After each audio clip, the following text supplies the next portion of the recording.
يا سيمبا يا حبيبي، ما تروحش الشارع الضلمة. ماشي يا ماما، انا اصلا رايح اجيب حاجة حلوة من عمو الشيخ. لا، ما انت الشيخ لازم تروح الشارع الضلمة. روح عند الراجل القريب مننا. يا ماما، ما الحاجة مش عنده اللي انا عايزها. لا لا، اسمع كلامي بقى يا سيمبا. ماشي يا ماما. بس بصي صراحة، انا كنت عايزة المصاصة اللي على شكل بطيخة. يا ابني روح بس وشوفها. حاضر يا ماما. انا ما سمعتش كلام ماما ومشيت من الشارع الضلمة علشان انا نفسي في المصاصة. ايه ده؟ ايه الست الغريبة اللي هناك الشريرة دي؟ يا حبيبي، انا مش شريرة. انا بحب الاطفال جدا جدا، وبالذات بقى سيمبا الاسد. ايه ده؟ انتي بتحبيني؟ انا سيمبا الاسد اصلا. يا حبيبي، ما انا عارفة. معاك الساحرة الشريرة لولو. لولو الشريرة بين ايديك. عايز تعمل ايه؟ نطير على عصاية ولا نشوف بيتي؟ ممكن نروح بيتك. ماشي. يا ترى سيمبا اتأخر ليه؟ بقاله كتير قوي. ده انا قايلاله من الراجل القريب.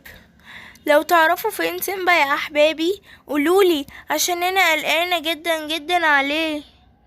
يا ترى رحت فين يا سيمبا يا حبيبي؟ يا ترى رحت فين؟ اكيد انت مسمعتش الكلام ومشيت من الشارع الضلمة. يا رب.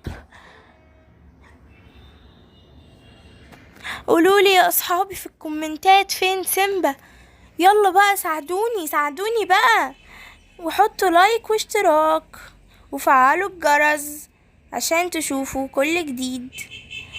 ايه يا ساحرة يا شريرة، هو ده بيتك؟ ده بيتي، مقسماه على أربعة. أول حاجة ده الباب اللي احنا واقفين فيه، وتاني حاجة دي الأوضة اللي أنا بقعد أتدفى فيها في الشتاء، وساعات بقعد أعمل فيها الشاي وأطبخ فيها كمان، وفي أوضتين نوم تحت. بس انتي بيتك عامل زي السجن، كله شبابيك حديد ليه؟ عادي، علشان مفيش اي حرامية يخشوا. بص بقى، ده سريري انا، ده اللي هو لونه مدي على اخضر شوية ده، وبتاعك انت الاصفر اللي على الشمال، اما بتاعي انا اللي على اليمين. خلاص ماشي. يا اصحابي قولولي فين سيمبا، لحد دلوقتي مرجعش. اكيد انتوا عارفين هو راح فين. انا قلقانه جدا جدا عليه. يا ترى انت فين يا سيمبا يا ابني يا حبيبي؟ يا ترى انت فين؟ اعمل ايه يا ربي؟ اعمل ايه؟ قولولي اعمل ايه يا اصحابي في الكومنتات. بصوا، خلاص انا كده هروح ادور على سيمبا، وانتوا بقى حطوا لايك واشتراك لو عجبكم الفيديو.